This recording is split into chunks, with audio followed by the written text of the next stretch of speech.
दोस्तों, मई 2025 का वो महीना भारतीय इतिहास में एक ऐसे मोड़ के रूप में दर्ज हो चुका है जिसने हमारी रक्षा तैयारियों की पूरी दिशा ही बदल कर रख दी है। हम बात कर रहे हैं ऑपरेशन सिंदूर की। इस ऑपरेशन ने न केवल पाकिस्तान को उसकी औकात याद दिलाई, बल्कि भारतीय वायुसेना के रणनीतिकारों को एक बहुत बड़ा सबक भी सिखा दिया। सामने आ रही एक बेहद ही एक्सक्लूसिव और धमाकेदार जानकारी के अनुसार रक्षा मंत्रालय अब भारतीय वायुसेना की ताकत को कई गुना बढ़ाने के लिए एक ऐतिहासिक फैसला लेने जा रहा है। एक डिफेंस वेबसाइट की रिपोर्ट के मुताबिक रक्षा मंत्रालय भारतीय वायुसेना की स्वीकृत स्क्वाड्रन क्षमता को 42 से बढ़ाकर 50 या उससे भी अधिक करने के प्रस्ताव पर बहुत ही गंभीरता से विचार कर रहा है।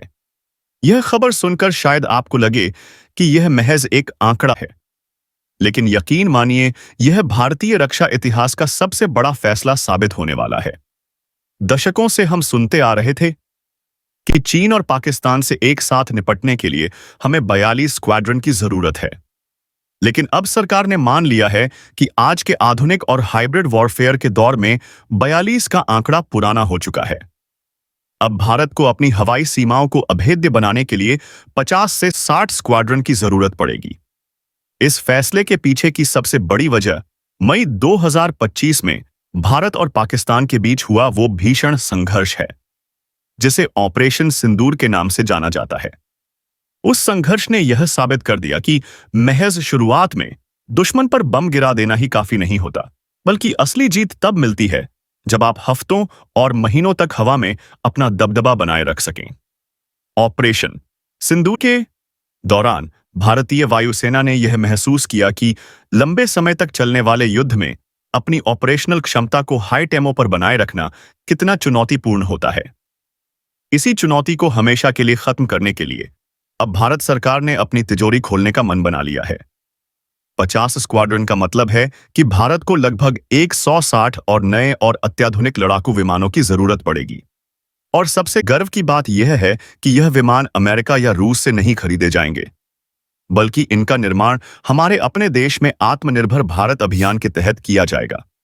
इसका सीधा फायदा भारत के महत्वाकांक्षी प्रोजेक्ट तेजस मार्क 2 और 5वीं पीढ़ी के फाइटर जेट एमका को मिलने वाला है।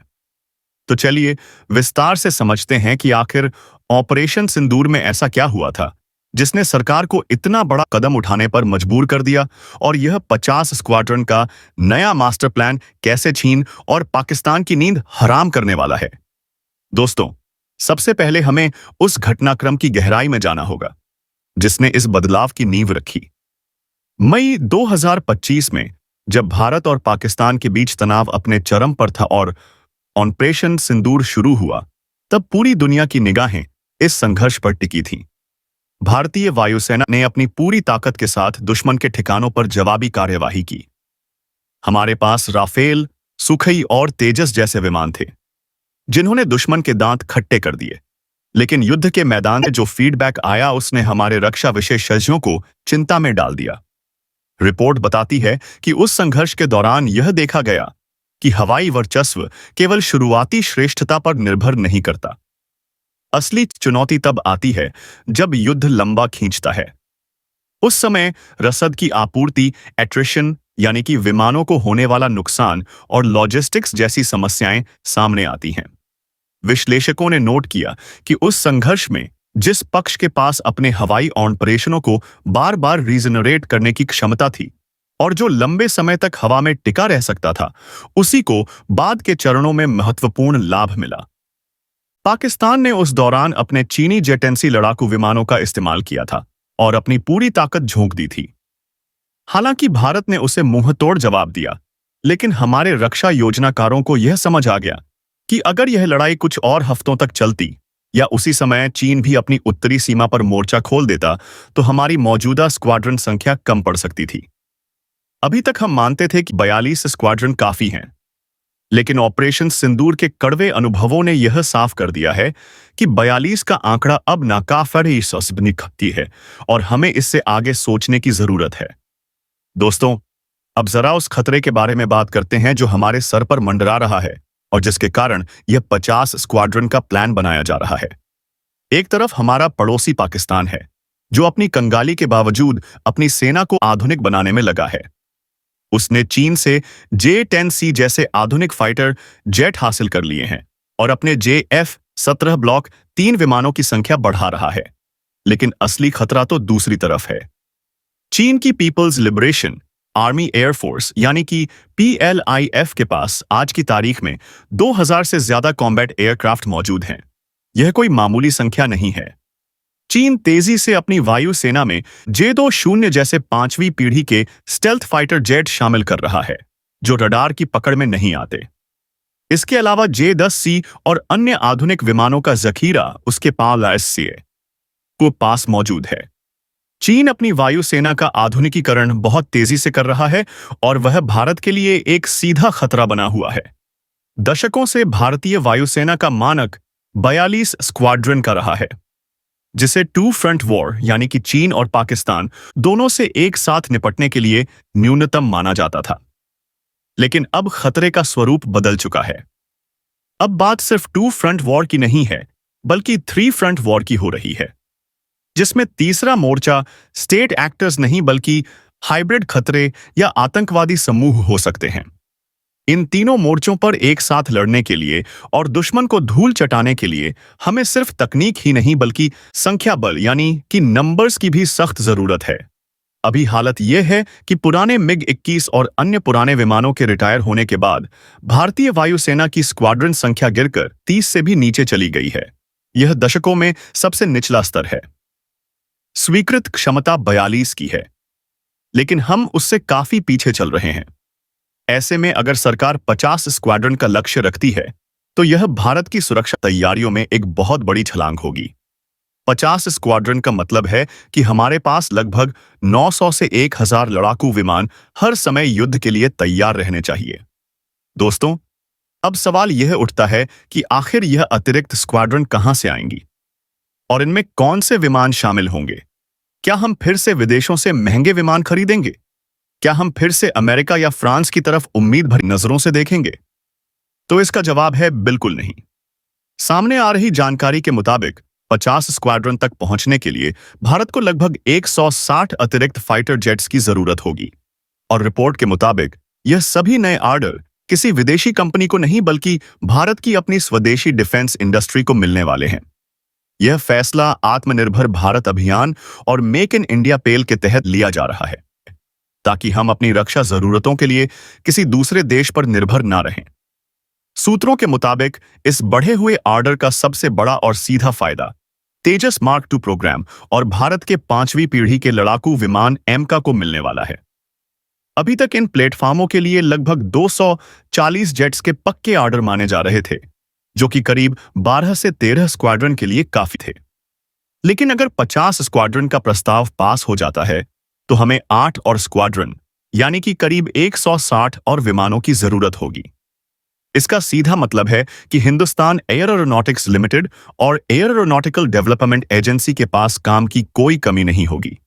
दोस्तों, चलिए अब विस्तार से बात करते हैं उन 2 ब्रह्मास्त्रों की, जिनके दम पर भारत यह 50 स्क्वाड्रन का सपना पूरा करने जा रहा है और जो भविष्य में भारतीय वायुसेना की रीढ़ बनने वाले हैं।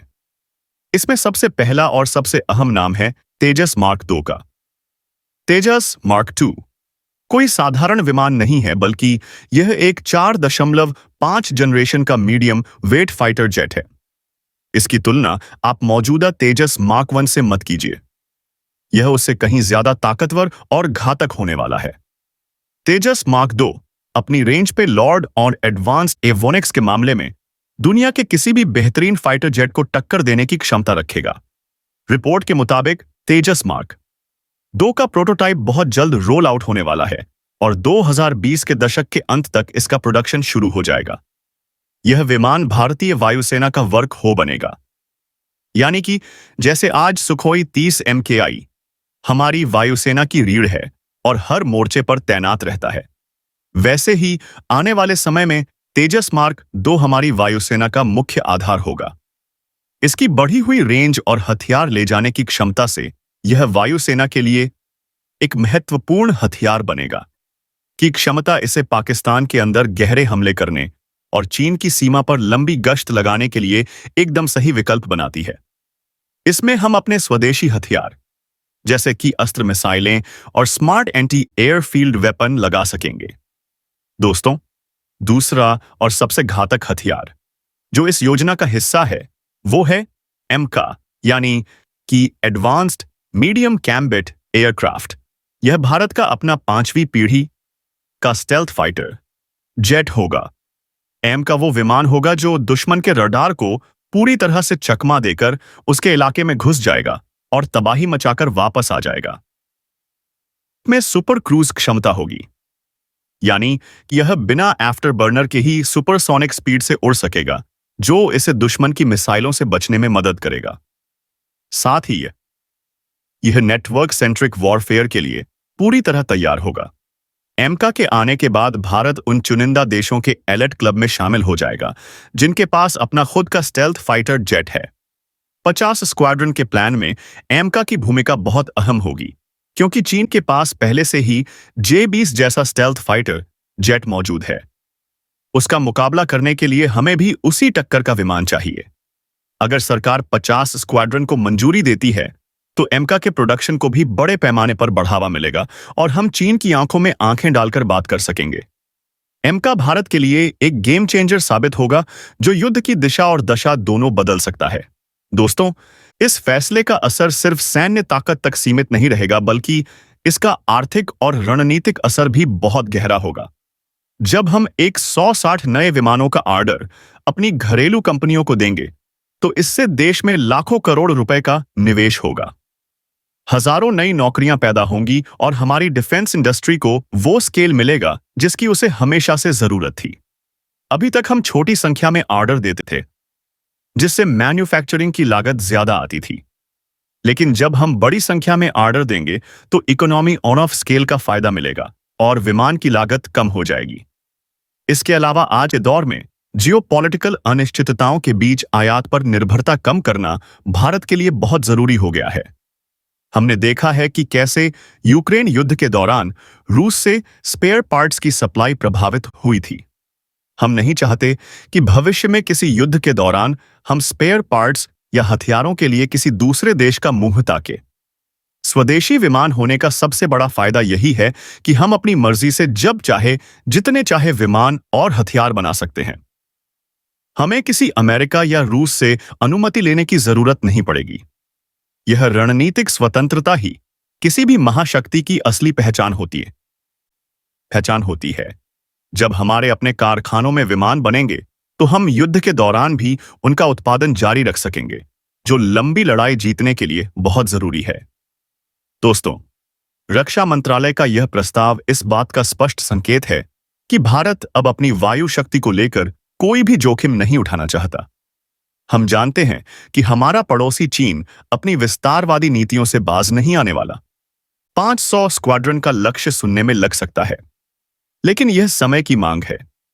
विश्लेषकों का मानना है कि जो पक्ष अपने हवाई ऑपरेशनों को बनाए रखने में सक्षम होगा, वही भविष्य के युद्धों में जीतेगा। इसलिए हमें सिर्फ विमानों की संख्या ही नहीं बढ़ानी है, बल्कि उनके मेंटेनेंस, लॉजिस्टिक्स और सपोर्ट सिस्टम को भी मजबूत करना है। ऑपरेशन सिंदूर ने हमें सिखा दिया है कि युद्ध 4 दिन का नहीं बल्कि 40 दिन का भी हो सकता है और हमें उसके लिए तैयार रहना होगा। फोर्स मल्टीप्लायर, जैसे कि हवा में ईंधन भरने वाले विमान और अवैक्स की भूमिका भी इसमें बहुत अहम होगी। 50 स्क्वाड्रन का मतलब है कि हमारे पास इतनी क्षमता होगी कि हम एक साथ कई मोर्चों पर लड़ सकें और अपनी सीमाओं की रक्षा कर सकें। दोस्तों, अब सवाल यह है कि यह सब कब तक होगा। हालांकि अभी तक इस फैसले पर कोई आधिकारिक टाइमलाइन घोषित नहीं की गई है, लेकिन जिस तरह से रक्षा मंत्रालय सक्रिय रूप से इस प्रस्ताव पर विचार कर रहा है, उसे देखकर लगता है कि बहुत जल्द हमें इस पर मोहर लगती हुई दिखाई दे सकती है। यह एक रणनीतिक बदलाव है जो भारत के एरोस्पेस इकोसिस्टम को पीढ़ियों के लिए बदल देगा। यह फैसला हमारे वैज्ञानिकों, इंजीनियरों और तकनीशियनों के लिए एक चुनौती भी है और एक अवसर भी। उन्हें साबित करना होगा कि वह दुनिया के बेहतरीन फाइटर जेट बना सकते हैं और समय पर डिलीवरी दे सकते हैं। हमें पूरा भरोसा है कि हमारे डीआरडीओ और एचएएल के वैज्ञानिक इस चुनौती को स्वीकार करेंगे और भारत को एक आत्मनिर्भर वायु शक्ति बनाएंगे। 50 स्क्वाड्रन वाली भारतीय वायुसेना जब आसमान में गरजेगी तो दुश्मन के दिलों में खौफ पैदा होना तय है। यह नया भारत है जो अपनी सुरक्षा के लिए बड़े से बड़े फैसले लेने से नहीं हिचकिचाता। हमारी सरकार ने यह दिखा दिया है कि राष्ट्रीय सुरक्षा सर्वोपरि है और इसके लिए धन की कोई कमी नहीं आने दी जाएगी। दोस्तों, जरा उस मंजर की कल्पना कीजिए जब भारत के आसमान में 1000 स्वदेशी लड़ाकू विमान उड़ान भरेंगे, जिनमें से कुछ दुश्मन के रडार पर भी नहीं दिखेंगे और कुछ दुश्मन के इलाके में घुसकर पिन पॉइंट स्ट्राइक करने में सक्षम होंगे। तब क्या चीन और क्या पाकिस्तान किसी की भी हिम्मत नहीं होगी कि वह भारत की तरफ आंख उठाकर भी देख सकें? यह 50 स्क्वाड्रन सिर्फ लोहे और एल्यूमिनियम के बने विमान नहीं होंगे, बल्कि यह 5.25 करोड़ भारतीयों के विश्वास और सुरक्षा की गारंटी होंगे। ऑपरेशन सिंदूर ने हमें जो सबक सिखाया है, उसे हमने बेकार नहीं जाने दिया। हमने अपनी कमियों को पहचाना और अब हम उन्हें अपनी सबसे बड़ी ताकत बनाने जा रहे हैं। यही एक जिम्मेदार और सशक्त राष्ट्र की निशानी होती है। रक्षा मंत्रालय का यह कदम भारत को एक सुपर पावर बनने की दिशा में एक बड़ा कदम है। हमें अपने रक्षा बलों और अपने नीति निर्माताओं पर गर्व होना चाहिए कि वे देश की सुरक्षा के लिए इतना दूरदर्शी सोच रख रहे हैं। आने वाला समय भारतीय वायुसेना का है। आने वाला समय स्वदेशी तकनीक का है और आने वाला समय भारत का है। हमारे स्वदेशी विमान न केवल हमारी सरहदों की हिफाजत करेंगे, बल्कि वे दुनिया को यह भी दिखाएंगे कि भारत अब किसी से पीछे नहीं है। दोस्तों, इसके साथ ही हमें यह भी समझना होगा कि स्क्वाड्रन की संख्या बढ़ाने के साथ साथ हमें पायलटों की ट्रेनिंग और ग्राउंड इंफ्रास्ट्रक्चर पर भी ध्यान देना होगा। 50 स्क्वाड्रन को ऑपरेट करने के लिए हमें हजारों नए और कुशल पायलटों की जरूरत होगी। इसके लिए हमें अपनी ट्रेनिंग सुविधाओं को बढ़ाना होगा और नए एयरबेस बनाने होंगे। सरकार इस दिशा में भी काम कर रही है। नए ट्रेनर एयरक्राफ्ट खरीदे जा रहे हैं और सिमुलेटर ट्रेनिंग पर जोर दिया जा रहा है। इसके अलावा हमें अपने एयर डिफेंस सिस्टम को भी मजबूत करना होगा ताकि हमारे एयरबेस और विमान सुरक्षित रहे। 50 स्क्वाड्रन का यह प्लान एक समग्र रक्षा रणनीति का हिस्सा है, जिसका मकसद भारत को हर तरह के हवाई खतरे से सुरक्षित रखना है, चाहे वह बैलिस्टिक